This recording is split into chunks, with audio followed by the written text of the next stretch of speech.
Abrishi aarii ruutaa jechuudha. Aarii ruutaa kaleessa gara fiqiritti deebi'e jechuudha.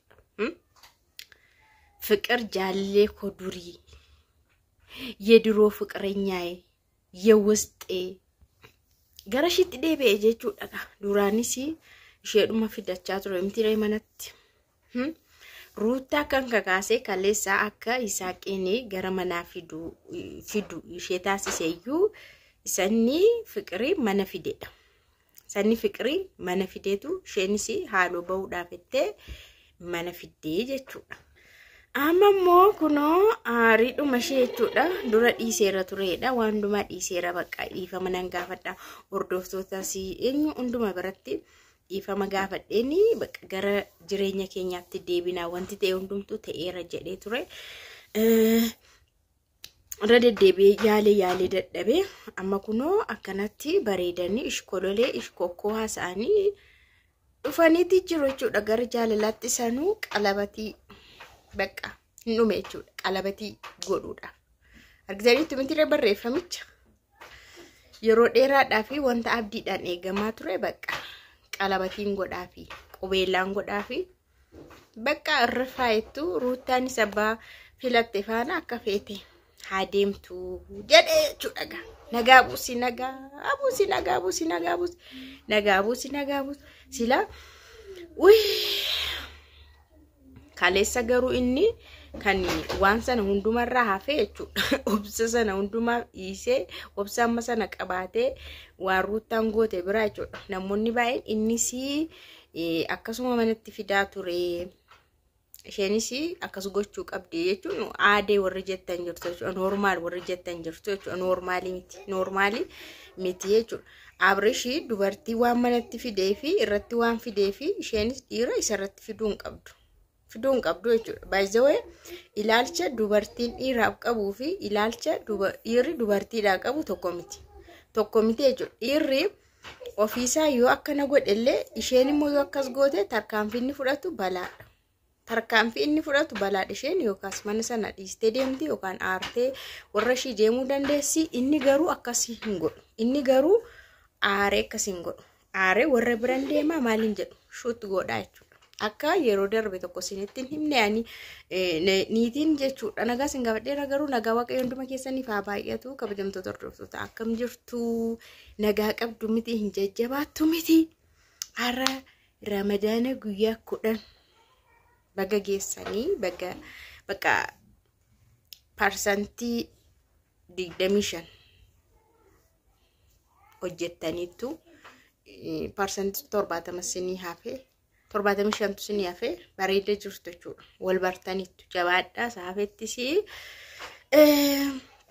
yeroo tokko yeroo wayii jechuudha viidiyoo wayii sinii hojjedheera isheen jechuudha namicha halaqaa ishee ta'e yookaan ajajaa ishee ta'e bakka hojii ta'e manatti fiddeetu namichi immoo hin shakkatee waan isaa hin beekamu abbaan manaa jechuudha ganama bahee ka'ee sa'aatii hin beekamnetti makiinaa isaa achi fagoo dhaabee sagaleen dhageessisiin dhufe yeroo dhufu isheen halaqaa ishee sana kana manatti fidattee manatti gola yookaan siruma keessa siree marratti argee jechuudha fuulatti argee namichi inni sun diniggaatee dhanna dibee booksiidhaan namicha jechuudha welcome jedhee abbaa manaa booksiidhaan dhee gola kee utaalee inni kun immoo maani inni utaalee na dha'u kun jedheetu shugguxiidhaan xas godhe.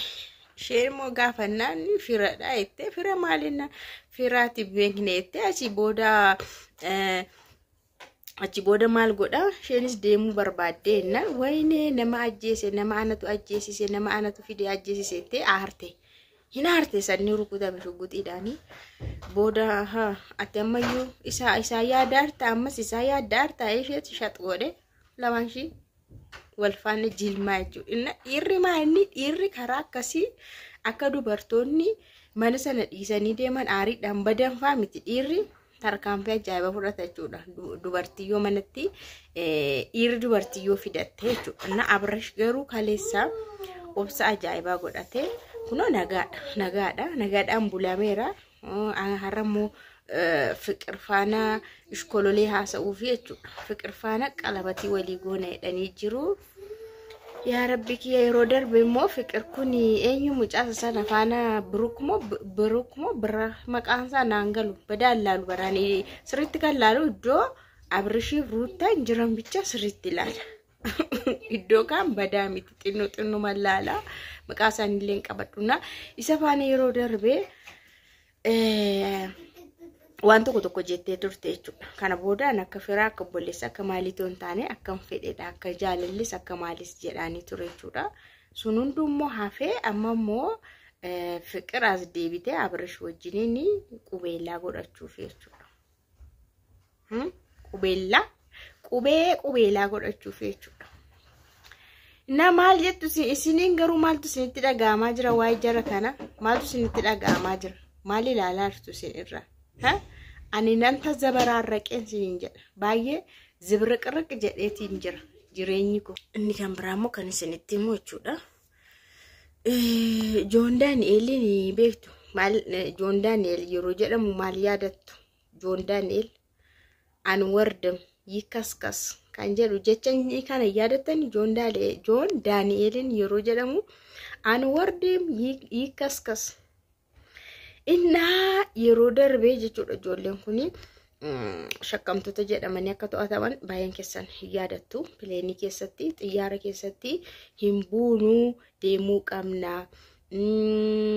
Haakas akkasuma malee hin buunuu jedhaa turanii jeequmsa kanaatiin hidhamanii akka jiranii shakkamtootni gara ijoollee 4-5 akkasii akka hidhaman baay'een keessan beektu. Yeroo yerootti deddeebii mana murtii isaaniillee dhagahaa turtanii.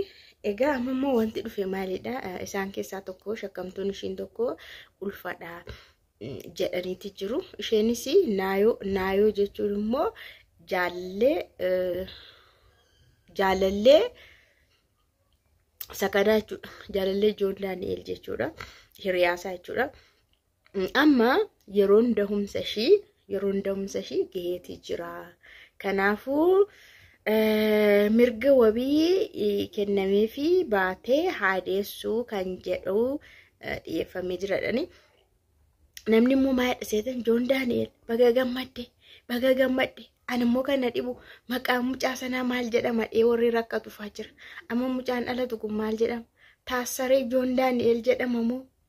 Qilinxoo Joon Daani'eel jedhama moo? Anwardim yikaskas Joon Daani'eel jedhama.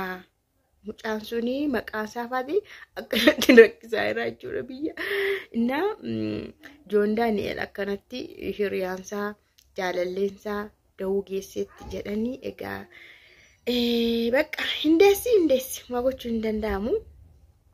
Yaa hindeessi karaa kamisaa ta'u karaa kamisi ulfata ushii yeroo baay'ee yeroo darbe miidiyaa irratti TikTok irratti ijoolleen dhaqanii gaggaafatan dhagahanii as fidanii yeroo haasa'anii TikTok irratti inni kaan sobadha jedhe gurra qabataa oole gurra isaa qabatee sobadha maal odeessitaati jedhaa turanii yeroo sana namni baay'een hin amanne jechuudha. Amma immoo akkuma dhugaa ta'ee dhugumaan ulfata ushii mirkanaa'ee yeroon da'umsa ishiiyyuu gahee jedhamee wanti kun akka gaafatamu gaaffiin akka dhiyeeffattu dubbatameeti jira jechuudha. Kunis jira dhagaa Anwardim yikaskasii faa kana raawwatanii jiru. Baga gammaddan jechuun kun waan salphaa miti.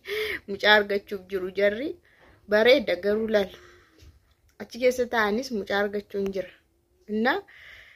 Nagaa godhu maalumaafu.